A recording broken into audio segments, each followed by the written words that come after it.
Specijalna jedinica Kobre, BIA, FBA, MUP Srbije, Vojna policija, lično obezbeđenje i telohranitelji, snajperisti, neverovatni blindirani crni Audi A8L. Sve ovo je na raspolaganju predsjedniku Srbije Aleksandru Vučiću kako bi se što bolje osigurao i zaštitio.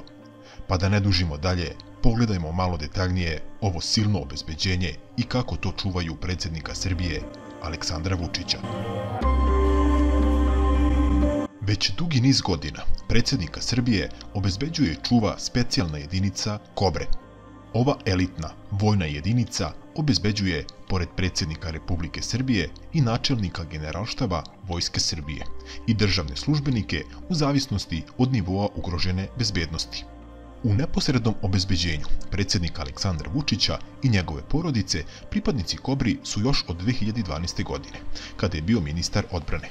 Ostali su uz njega i kada je napustio tu dužnost i bio prvi potpredsjednik vlade Srbije, potom premijer, pa od 2017. i šef države. Kobre su također obezbeđivale i bivšeg predsjednika Srbije Borisa Tadića, kao i Vojislava Koštunicu kada je bio na funkciji predsjednika Savezne Republike Jugoslavije. Kobre su osnovane 1978. godine i važe za najelitniju i najbolju specijalnu jedinicu u Srbiji i jedni su od najbolje obučenih specijalnih snaga u Evropi. Jedinica trenutno broji 200 članova, a od 2013. godine su u velikoj meri zastupljene i žene. Pored Kobri, za obezbeđenje Aleksandra Vučića zaduženi su još i FBA i BIA, koji obavljaju kontraobaveštajnu zaštitu, dok su MUP i Vojna policija u saradnji sa specijalizovanim ustanovama zaduženi za mere fizičke zaštite, preventivno-tehničke, preventivno-medicinske i zdravstvene zaštite. Ovi ljudi su 24 časa na raspolaganju predsjedniku države. Kada je putovao u Hrvatsku 2018. godine, Vučić je imao zaista neverovatno i toliko moćno obezbeđenje da bi mu pozavidjeli i najveći svetski lideri.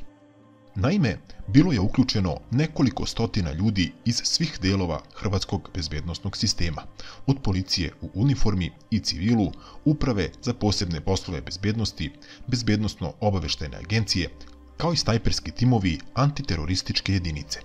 Vučića su tada također obezbeđivali pripadnici interventnih jedinica, desetine detektiva i tajnih agenata u civilu.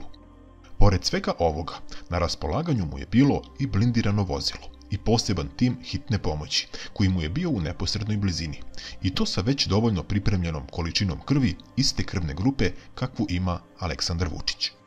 Kada je reč o automobilima kojima se prevozi predsjednik Srbije Aleksandar Vučić, najistaknutiji su automobili marke Audi, uglavnom crni i blindirani modeli A4 i A6. Također u svom voznom parku Vučić posjeduje također i jedno zaista moćno i skupocjeno vozilo koje je koristio kada je boravio u Hrvatskoj pre par godina. U pitanju je crni Audi A8L koji je dobio na poklon od šeika Muhamada bin Zajeda. Reč je o blindiranoj verziji limuzine nemačkog proizvođača s nivoom balističke zaštite 9 za specijalne namene, čija je karoserija napravljena od materijala uobičajenih za vojna vozila. Otporna je na puščane metke snage 425 konjskih snaga i do 100 km/h stiže za svega 6 sekundi, a neto cena joj je oko 140.000 evra. Međutim, pojedini izvori su naveli da ovaj automobil vredi znatno više i da je u pitanju suma od oko čak 400.000 evra, ali u javnosti je ipak prijavljena cifra od 140.000. Konvoj vozila je uglavnom sačinjen od 15-ak crnih i blindiranih limuzina u koloni, nekoliko džipova, policije, vatrogasne službe kao i medicinske pratnje. Međutim, kada je bio u posjeti Miloradu Dodiku u Republici Srpskoj, konvoj vozila koji je pratio ovo dvoje političara bio je sačinjen od čak 35 vozila. Možda će neko od vas pomisliti, ma ovo je sve nepotrebno, šta će mu toliko obezbeđenje? E pa, u prilog tome, sjetimo se samo događaja iz 2015. godine, kada je Aleksandar Vučić bio napadnut na komemoraciji u Srebrenici. Stotine ljudi sasuli su paljbu na Vučića, sa svim mogućim rekvizitima i predmetima, od cipela, jaja, upaljača, a neki su išli i mnogo dalje, pa su ga pogodili i kamenom u glavu, što mu je nanelo lakše telesne povrede. Vučićevo obezbeđenje ovdje je odigralo ključnu ulogu i brzom intervencijom uspjeli su koliko je to bilo moguće da ga zaštite i spreče neku veću tragediju. Brzo je evakuisan i odvezen nazad za Srbiju. Od tada Vučićevo obezbeđenje je znatno pojačano i unapređeno. Iskreno se nadamo da ovo silno obezbeđenje u budućnosti neće biti previše aktivno i angažovano i da neće biti potrebe za nekim ozbiljnijim delovanjem.